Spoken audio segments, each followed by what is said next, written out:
그리고 그 다음 나라는 어디냐면 태국입니다. 태국은 불교가 몇 퍼센트? 네, 95%. 이 나라도 거진 다 19은 불교 사람, 불교를 믿는 불신자라는 것을 알 수 있고, 그 다음에 나머지는 이슬람이 생각보다 조금씩 있어요. 그쵸? 기독교, 천주교, 개신교가 이제 섞여서 집회가 됐는데, 이러한 모습을 볼 때, 태국도 불교 나라구나 라고 우리가 생각할 수 있습니다. 근데 태국에서도 대승불교가 전해졌고요. 이렇게 막 다른 나라의 침공 이런 것들을 통해서 이런 종교도 영향을 받아요. 다른 나라가 어떤 나라가 지배하느냐에 따라서 그 나라의 종교가 들어오게 되면서 이제 원래 대승불교였는데 소승불교가 일어나게 되고, 그래서 불교가 또 바뀌고 이후에는 상자부 불교라는 것이 또 들어오게 돼요. 수입이 된대요. 이렇게 주류를 이루고 있습니다. 그리고 여기는 아까 캄보디아처럼 이 불교에 이제 들어가는 것을 의미 있게 생각합니다. 그러면은 이제 국민 중 남자가 사원에 들어가서 스님으로 생활하는 것이 아주 존경을 받고 사람들에게 그 수도로서 인정을 받아요. 무시를 받는 것이 아니라 사람들은 이렇게 헌금, 자기 가진 돈과 음식을 그 스님들한테 주는 것이 바로 공양이라고 하는데 이것들을 좋아한대요.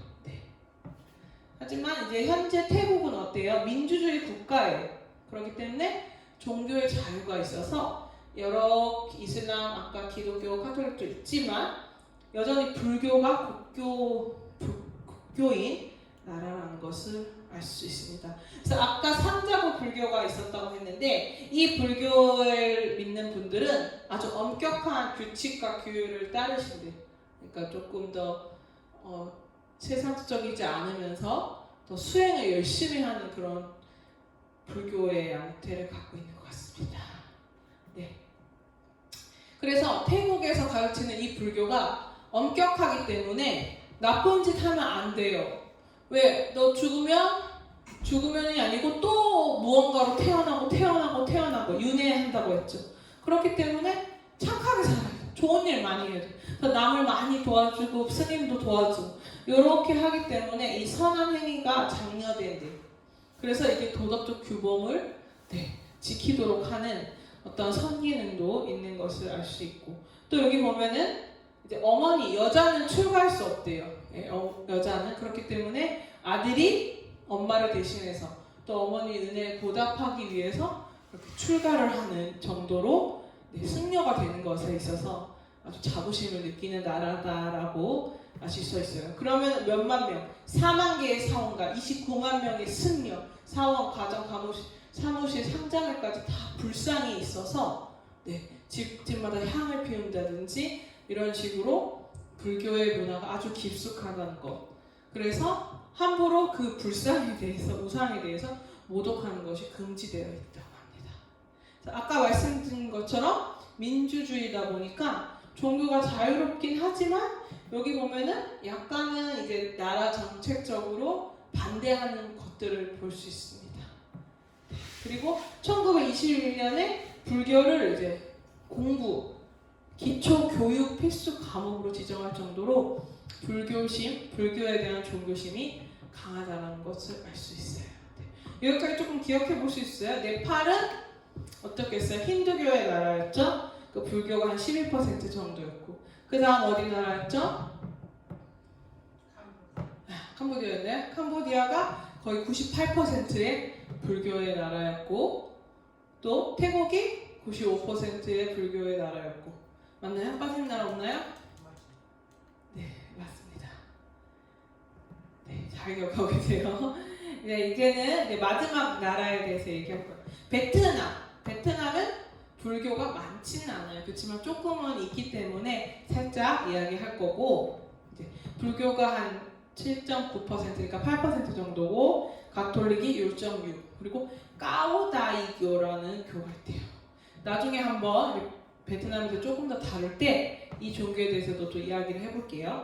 그래서 유교, 불교, 도교의 혼합된 종교, 그 다음에 공산당이죠. 사회주의 국가이기 때문에 아예 신 자체를 믿지 않는 무교, 종교가 없는 사람들이 80%라는 거. 그렇죠? 그래서 여기 베트남 우리 또 한씩 있고 베트남 분들이 이렇게 하나님 믿는 게 참 대단한 신을 믿는다는 것이 80%나 믿지 않는 나라에서 그래서 오늘은 베트남의 이제 8%의 종교 불교에 대해서 이야기를 하면 베트남은 중국 쪽에서 이제 불교가 들어왔어요. 그리고 베트남은 무술 중심으로서 다양한 각양각색의 민간 신앙이 있대요. 근데 중국으로부터 불교, 유교, 도교가 어떻게 수입됐어요. 그래서 이 선종을 중심으로서 중국풍의 대승불교가 들어왔대요. 그리고 프랑스 식민지 정책을 가톨릭이 이제 들어오게 되고 제2차 세계대전에 분열되면서 남북이 분열되면서 불교 세력이 차차 쇠퇴된 거죠. 약간 우리나라랑 비슷한 것 같아요. 우리나라도 남과 북이 나눠지면서 무언가 쇠퇴하고 없어졌던 것처럼 이제 남베트남 공산화에 따라 남북 베트남 공산화 정권 통일은 종교의 자원은 인정되지 않아. 그래서 종교 자체가 없어지죠.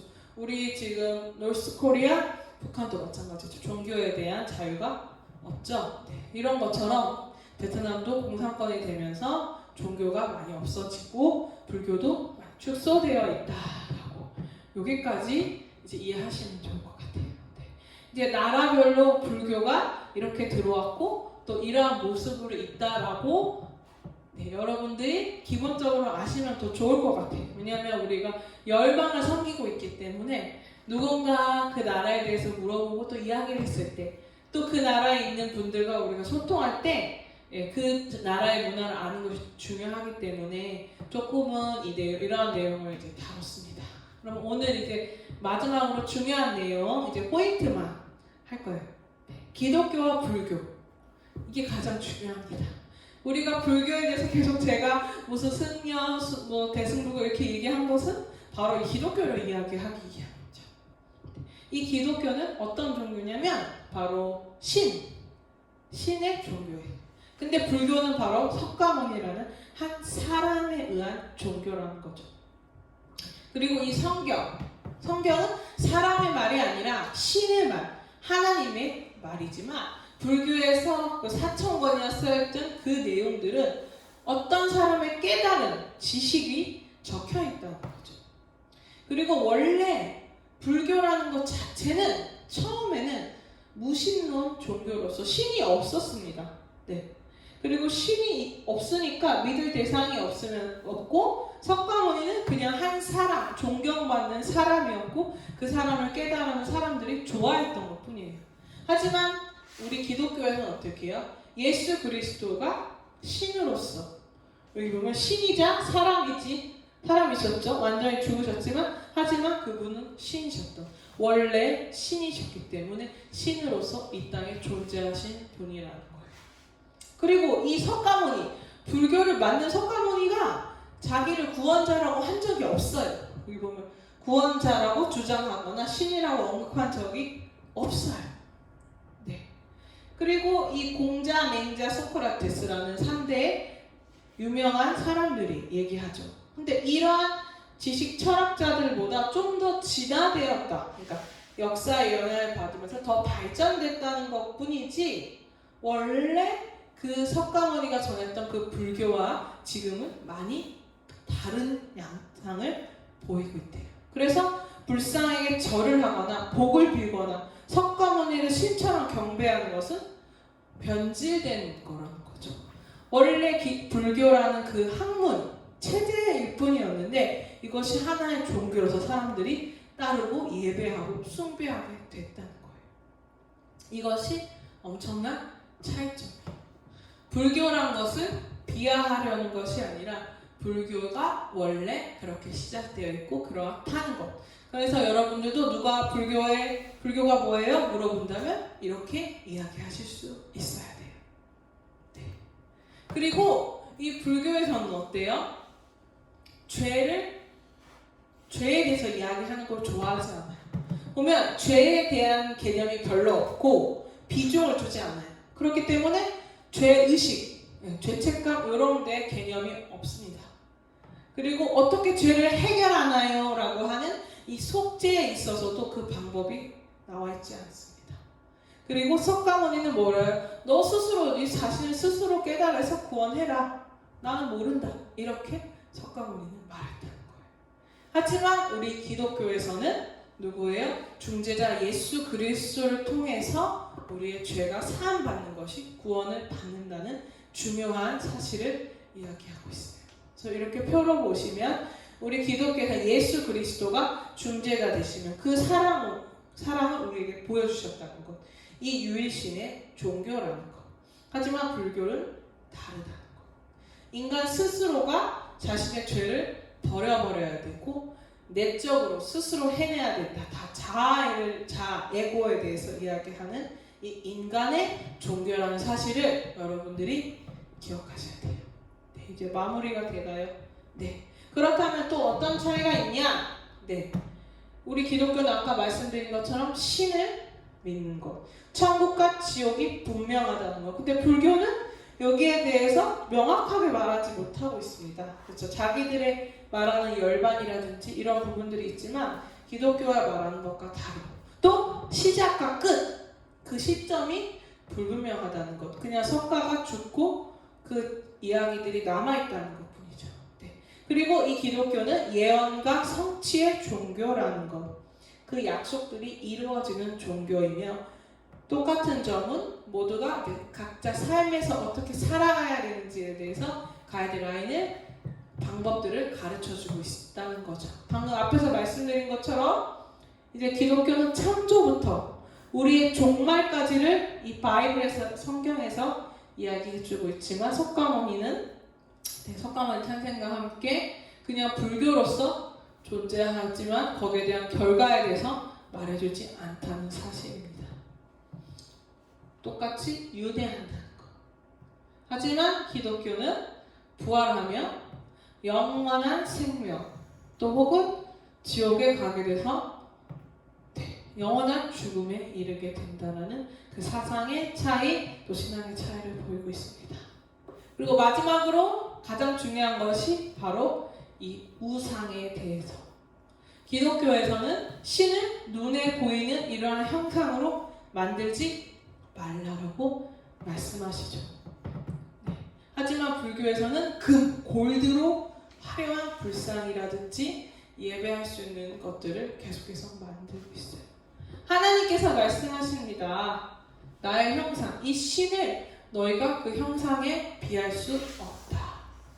하지만 우상을 믿는 사람들은 그 우상을 신이라고 믿고 우상을 주머니에 가지고 다니고 집에다 모셔놓고 사무실에다 해놓고 사업장에다 해놓고 그 신한테 매일매일 기도를 드리고 있습니다.